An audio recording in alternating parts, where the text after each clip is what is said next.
All right, so today we're diving deep into, well, timelessness. Our listener is really curious about how those deep meditative states can feel timeless. Yeah, it's a fascinating topic for sure. We've got some great academic papers to dig into, even excerpts from a philosophy paper called Awareness Without Time. So we're going to unpack what those sources tell us about, like how time, or the lack of it, is experienced during those deep meditative states. Right, trying to understand how that sense of time just seems to dissolve. Exactly. It's a total head scratcher. Like, can you even be conscious of nothing? And if time stops, how can it still feel like an It's a experience? paradox for We're sure. going to break it all down, so stick with us. So the paper we're looking at, it really zeroes in on these fully absorbed meditative states. Okay, what does fully absorbed even mean in this context? Basically, it's what they call pure consciousness experiences, which like it basically means pure wakefulness, but without anything to be awake to. Wait, hold on. How can you even be aware if there's nothing to be aware of? That sounds like a total contradiction. Yeah, it's a real puzzle, right? Like how can you have an experience of nothing? The paper talks about these minimal phenomenal experiences, which is basically the bare minimum for you to have any conscious experience at all. It's like the faintest flicker of awareness you can possibly imagine. Okay, I'm kind of with you so far. But this idea of pure consciousness, is that like a real thing or just a theory? Well, what's really interesting is that you see similar descriptions of these kind of states Hmm. across different traditions. Oh, really? Yeah, like think of the Upanishads. They talk about the Turiya state where you're neither perceiving nor not perceiving. Okay, that's pretty out there. Right. Or in Buddhism, there's this concept of nirvana, which is sometimes described as a kind of unintentional consciousness. Interesting. And even in some Christian mystical writings, you find this talk of an orison of union, where you're completely empty of thought and feeling. So even though these traditions use different terms, they're all pointing toward like a similar experience, a state of awareness without like any specific content. Yeah, that seems to be the common thread. Okay, that's pretty wild. Yeah. But what gets really interesting, right, is when you look at how these states are described as being timeless, Right. even though clearly it's an experience that's happening over a period of time. Exactly. It's a real head scratcher. That's what's tripping me up. Like, how can something be timeless and still be an experience? If time stops, wouldn't it just be nothing? That's the big paradox here. You've hit the nail on the head. The paper even calls it the timelessness paradox. Meditators describe these experiences as timeless, but they also talk about them as having this sense of unbroken continuity. So they're aware that they're in the experience, but there's no sense of time passing within it. Exactly. All right. So how do we even begin to unpack this paradox? Like, one idea that comes to mind is the internal clock model. You know, the idea that our brains have this kind of internal clock that's always ticking, and our sense of time passing is basically just our brain counting those ticks. Yeah, the more activity in your brain, the more ticks your internal clock counts, which makes it feel like time is passing more quickly. So maybe during deep meditation, when your brain is super quiet, your internal clock just slows down, like way down. That's one way to think about it. But there's a problem with applying this to those deep meditative states we're talking about. What's the problem? Well, if there were literally zero pulses during these states, if your internal clock just completely stopped, it would imply that there would be no conscious experience at all. You wouldn't be aware of anything, including the experience itself. Ah, okay, I see the issue. So if the internal clock model doesn't quite cut it, what are some other ways to think about how time is experienced during deep meditation? The paper actually offers a couple of other interesting interpretations. Oh, lay 'em on me. One idea is that maybe these states are like a single, incredibly fast pulse of awareness, kind of like a flash. Okay, like a super fast blip of consciousness. Yeah, exactly. Or maybe it's a series of these flashes, but your memory gets wiped clean between each one, so it feels like just one continuous moment. Hmm. But if you can't remember anything from those individual flashes, wouldn't it still just, feel like nothingness? It's a tough one to wrap your head around, isn't it? And that's what leads to the paper's central argument. Hmm. We need a more nuanced understanding of what timeless actually means. Okay, so what are they saying? Well, they're saying it might not be the complete absence of time, but rather like the lack of structure within time. It's not that there's no time at all, but that there's no sense of before, after, or change within that time. So it's not that time stops, but that our usual way of experiencing time with its past, present, and future just kind of dissolves. Exactly. And that leads us to one of the central concepts in the paper, the extended phenomenal now, or what they call the N now for short. Okay, I'm all ears. Tell me about this now. So it's not just the present moment as we typically understand it. Think of it more like a whole chunk of time that's experienced as a single unified duration. Imagine time stretching out, but without any of the usual markers that tell us, that tell us time is passing. So you're not just in the present moment, you're experiencing like a whole chunk of time as a single experience. That's the idea. That's wild. It's important to distinguish the NOW from another concept called the specious present, which refers to like how we perceive change over very short intervals. Both involve duration, but the NOW is about the absence of change within that duration. I'm trying to wrap my head around this. It's like when you're so absorbed in something that you completely lose track of time, right? Right. Because you're still definitely aware. It's kind of like that, but even more intense. You got it. It's like you're completely immersed in the experience, but there's just like no sense of time flowing by. Okay, I think I'm starting to get a sense of what this now might feel like, but this brings up another question for me.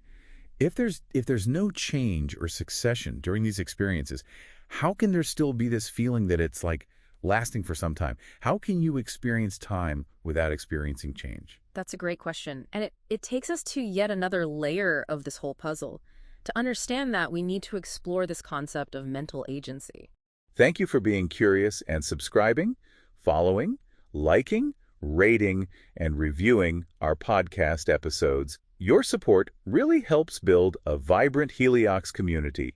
Back to Heliox, where evidence meets empathy. Welcome back to our deep dive into the fascinating world of timelessness. We left off with a real brain teaser.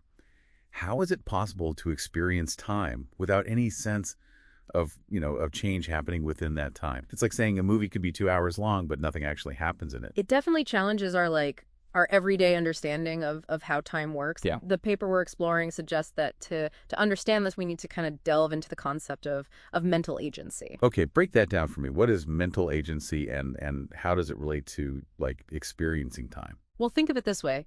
Even when you're physically still, even when you're not like doing anything in the conventional sense, your mind is still active. You're paying attention to things, maybe shifting your focus, maybe choosing, which thoughts to entertain. All of that is a form of mental action. So even just like maintaining alertness without any change in what I'm focusing on, that's still a kind of mental action. Exactly. It's subtle, but it's still a form of doing.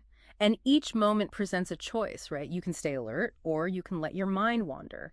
That subtle act of choosing, that could be the source of the felt duration without requiring like a conscious awareness of time passing. So even though there's no external change happening, the act of just staying present, of maintaining awareness is what gives the experience like a sense of duration. That's the idea the paper's exploring. It's like the experience of listening to a long sustained musical note. Even though the note itself is unchanging, you still have the sense that it's going on, that it has a duration.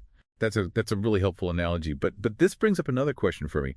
If you're saying that this feeling of duration comes from like this sustained act of attending, wouldn't that imply some memory of those previous moments of attending? But we're talking about meditative states where people report a lack of memory. You're right to point that out. That's where it gets even more complex. To understand how this could be possible, we need to distinguish between two different like aspects of memory: reminiscence and retentiveness. Okay, two new terms for our glossary. What's the difference? So reminiscence is what we typically think of as memory, the ability to recall specific events or details from the past. Retentiveness, on the other hand, is more subtle. Think about how the smell of freshly baked cookies can just instantly transport you back to your childhood kitchen, right? Even if you can't recall specific details, that's retentiveness at work. So it's like a subconscious echo of what came before. Right, exactly. It's the way the past influences your present experience without you consciously remembering it. And what the paper suggests is that this sense of duration in the NOW, it might involve a kind of retentiveness, where each moment of alertness feels like a continuation of the last, even without the ability to remember them as distinct events. So you're saying it's possible to have a sense of something unfolding over time without actually having memories of those like individual moments. That's kind of mind-blowing. It really stretches our understanding of how time and memory work together. But we're not done yet. There's one more piece of this puzzle we need to explore. We've been talking about how sustaining alertness is a form of agency, but that raises a big question. If sustaining alertness is a kind of doing, wouldn't that require a sense of self as the agent, the one doing the sustaining? You're taking us right to the heart of it. That seems to contradict everything we hear about these deep meditative states, right? Yeah. The dissolving of the ego, the sense of selflessness. How can there be agency without a sense of self? That's the million-dollar question. And to tackle it, we're going to have to dive even deeper into the nature of consciousness itself. Hey there, listeners. If you're enjoying today's episode, check out our previous episodes where we dive deep into fascinating topics in scientific research and more. Don't forget to tell your friends and family about Heliox. Back to Heliox, where evidence meets empathy. Welcome back to our deep dive. We're in the final stretch of exploring timelessness, and things are about to get really meta. Definitely been on a wild ride, exploring how time, or really our experience of time, seems to just dissolve during those deep meditative states. We ended last time with a pretty big cliffhanger, though. How is it possible to have agency, to experience that feeling of doing something without, like, a sense of self? Right, it's like trying to picture, I don't know, a dance with no dancer or a song with no singer. It kind of goes against our usual way of thinking about how consciousness works, you know? Well, we tend to assume that there's got to be a me doing the experiencing, a self that's kind of in control. Yeah, like I'm the one behind the wheel, steering my thoughts and actions. But what if that picture isn't quite accurate? What if this sense of a separate self, this me feeling, is actually more like an illusion, a construct of the mind? Hold on, are you saying the self doesn't exist at all? That's a pretty radical idea. Not necessarily. It's more about like questioning whether a separate self is really necessary for experience. Some philosophical traditions, especially those rooted in Eastern thought, they've long proposed this idea that the feeling of a separate self is actually a kind of mental fabrication. So it's not that there's no me, but that this me isn't as, I don't know, as solid and independent as I usually think. Exactly. Think of it like a mirage in the desert. It looks like there's a pool of water, but when you get closer, you realize it's just a trick of the light. Okay, I'm starting to get a sense of what you mean. But how does this idea of the self being an illusion, how does that relate back to the experience of agency? Well, if we kind of let go of this idea of a separate self being the one doing the acting, it opens up a whole new way of understanding agency. Instead of it coming from this me inside, it could be a more fundamental property of consciousness itself. So it's less about I am doing this and more about like this is happening. That's a great way to put it. It's like the difference between, consciously holding your breath and just breathing naturally in those deep meditative states. The effortful doing, the sense of a me controlling things, that kind of drops away, and what's left is a kind of effortless being. That's a really interesting way to think about it. But if there's no me in the driver's seat, who or what is like experiencing the ride? Who's aware of this timelessness, this extended N now W? Ah, you've hit upon the central mystery of consciousness itself. If experience isn't tied to a separate self, who or what is the experiencer? It's a question that takes us to the very edge of our understanding. Starting to feel a bit dizzy here. We're going deep down the rabbit hole. Absolutely. But remember, the goal isn't necessarily to find all the answers, right? Yeah. Sometimes the most important part of the journey is simply asking the right questions. Okay, so we've explored this idea of agency without a self. But I'm still trying to connect all the dots back to the experience of timelessness. How does letting go of the self, how does that change our perception of time? Let's go back to that image of the extended phenomenal N now W, that sense of a stretched out present moment devoid of any change or succession. If we remove the self as the reference point, if there's no me experiencing the N now W, it becomes even more expansive, even more mysterious. It's like the walls of the container have dissolved and we're left with just pure experience. Exactly. Without the self as a filter, without the me standing apart from the experience, the NW becomes less about something happening to someone and more like a pure unfolding of awareness. So instead of feeling like I'm moving through time, it's more like time is moving through me.